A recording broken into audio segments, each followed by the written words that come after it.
How to zip an Excel file. Hello guys, this is Atticus and welcome back to another tutorial video. In today's video, I'll teach you guys how you can zip an Excel file. So without any further ado, let's dive right into it. So the first step is head over to the file's location.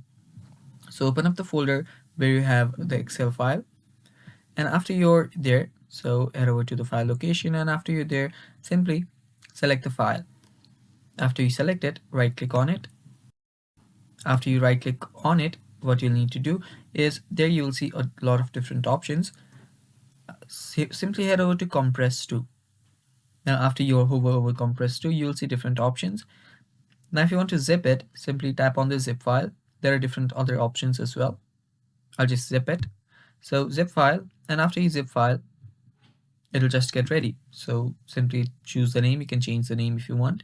And as you can see, this is the zipped file for that very Excel file, and it's that simple. And that's all for today's video, guys. Don't forget to hit the like button down below, and if you guys are new to our channel, head down below and hit the subscribe button so you don't miss out on our future videos. Also press the bell icon so you get notified when we release our new videos. Thanks for watching, stay tuned for more, and bye bye.